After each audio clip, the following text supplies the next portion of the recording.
The Witcher 4 was recently announced, so I figured it would be the perfect time to make an up-to-date beginner's guide on The Witcher 3. This video is catered to make the least confusing experience for new players jumping in. So without further ado, let's get right into it. Alright, so the first thing I'm going to be talking about in this video is the open world. The Witcher 3's open world is split into 4 main parts. There's White Orchard, Velen, Novigrad, and Skellige. The first region you start out in is White Orchard, shortly followed by Velen. And you should stay in Velen in the early game. Venturing north into Novigrad is pretty much suicide. You're probably gonna die. Your main method of traversal is Geralt's horse Roach, who can be pretty annoying to control sometimes, but overall is a pretty fun time to use. One big tip I'm gonna give for the Witcher 3's early game is just to explore the world. Liberate bandit camps, take Witcher contracts, blow up monster nests. There's a lot of stuff to do in the open world of the Witcher 3 that's very valuable early game. And it can get you some seriously good loot that can help you out a lot in the long run. You're also going to want to go to the towns and go to the notice boards and get all the contracts that are on there. This is going to allow you to make some early game coin and get some loot in the end. I would also highly recommend doing all the side quests you can in White Orchard, because if you don't, you're going to be significantly under-leveled once you reach Velen. So in general, in the early game, I just recommend exploring White Orchard and Velen as much as you can before moving on with the main story, although you can do both at the same time. Alright, now I'm going to be talking about the story of The Witcher 3. Now, the narrative of The Witcher 3 is absolutely amazing, so rest assured there will be no spoilers in this part of the video. But if you're extremely sensitive to spoilers or want to go in completely blind, I recommend skipping this part of the video. So basically, the first thing you'll be tasked with when you open The Witcher 3 is finding your daughter Ciri. At first, The Witcher 3 seems like it has a very basic plot, but it does branch out a lot. A lot of story missions, especially when you get to Velen, are level gated, so I recommend doing a lot of side quests. Trust me, you won't regret it, because the side quests of The Witcher 3 are on par with the main quests in any other game. Now, there are a few types of side quests in The Witcher 3,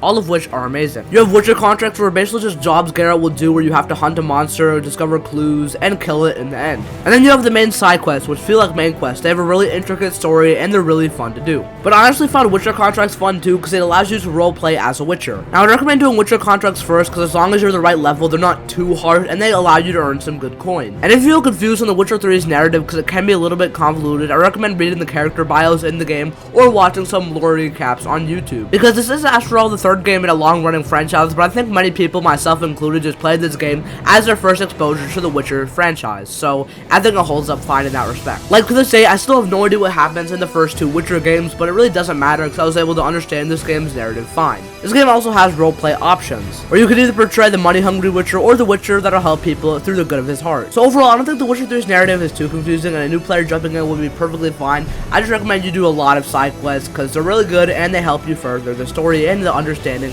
of the world. Alright, now I'm going to be talking about the combat of The Witcher 3. Now, you guys have probably been waiting for this part, but to be quite honest, The Witcher 3's combat system is relatively simple, but there are some eccentricities that can be frustrating for new players to comprehend. But for the basics, you have your light attack, heavy attack, dodge, and parry. To avoid damage, I would recommend dodging 90% of the time, as parrying can only really be successfully pulled off against humans. Speaking of humans, Geralt has 2 different types of swords, a steel one for humans and a silver one for monsters. For reference, the silver one's a triangle one on the right and the steel one is on the left. But you really don't have to worry about this, as the game automatically pulls out the swords for you, and as long as you don't manually override it, it should be fine. But if you're wondering why you're doing 0 damage to an enemy that's around your level, that's probably why. The sword system can seem annoying at first, but it kind of comes second nature the more you play the game. Now, The Witcher 3 is unique in that when you die, you don't regain your health, so you might be wondering, how do I regain my health? And the answer to that, if you're on the 2 lowest difficulties, is meditation. You can do it in missions, and it's a super helpful tool because it also replenishes your bombs, potions, whatever. I'm embarrassed to say I did not find this out until like 5 hours into the game, but I'm telling you now, so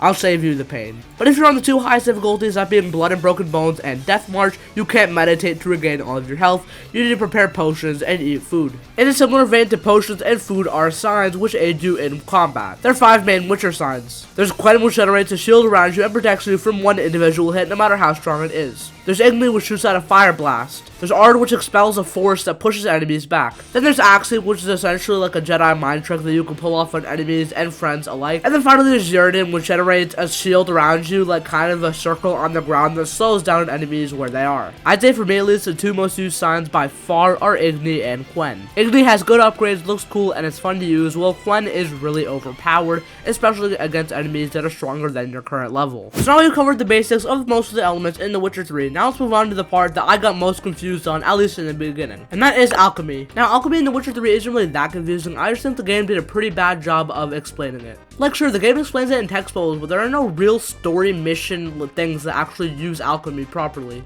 So you might be asking, what is alchemy in The Witcher 3? Well, alchemy is a pretty broad thing in The Witcher 3 that involves oils, bombs, potions, and decoctions. Oils are for monsters and apply to the blade of your sword, making it easy to take out a certain group of monsters. For example, let's say someone in the town said they wanted me to take out a water hag. Well, then I would craft a necrophage oil, which is the type of monster the water hag is, and it would make me do more damage to said monster. This is especially vital in the higher difficulties. And to get information on monsters you're hunting from the bestiary, this is where you can read up on monsters. For example, if I was hunting a necrophage, say I was hunting a drowner, I could see right here, drowners. And it gives a bunch of information about it and says that are weak to the Ignidy sign and the necrophage oil.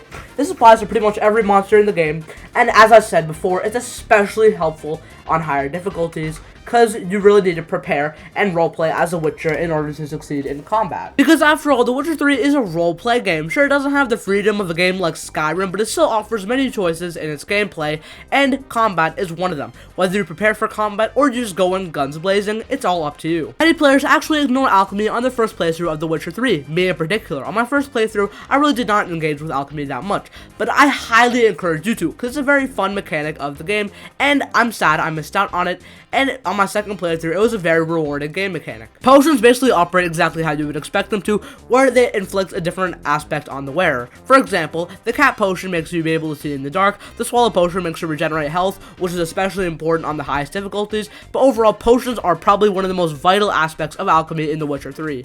Also, there are bombs, which aren't as necessary, but they're really good for defeating hordes of enemies, and you use them for defeating monster nests by blowing them up, so they're pretty vital overall. Another thing The Witcher 3 does a pretty terrible job of explaining, in my opinion at least, is the fact that when you use alchemy potions and meditate, they regain all of your stuff. For example, if you drink a potion and you meditate, you'll gain that potion back and you don't have to craft/brew it again. Because not knowing this gives new players the mentality of, oh, why would I brew this potion, just use it once and never have it again? No, you're gonna have it throughout your entire playthrough, which is why I highly recommend just crafting the potions early game. Alright, so the two last things I'm going to be talking about in this video are durability and the armor system in The Witcher 3. So usually how you acquire armor in The Witcher 3 is you either buy it from a vendor or you get it in combat in the wild. Now when you acquire the armor, you will get a rarity with it, which could determine the buffs and how many glyphs you can put on the armor. Now this can play a big part in the armor late game, but in the early game I highly recommend just going with whatever armor has the most defense. Also, there are regular types of armor, and then there are types of armor you can get from legendary Witcher schools,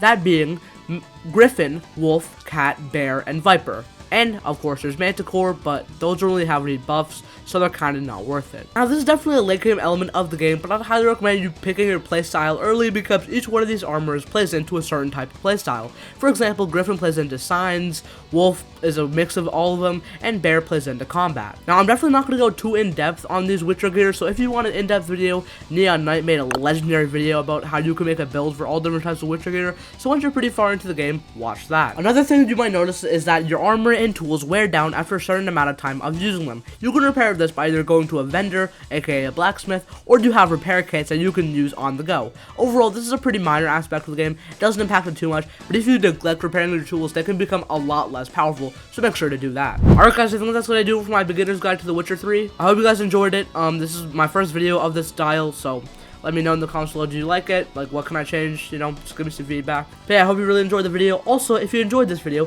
I highly recommend watching this one, where I reviewed The Witcher 3. Alright, see ya.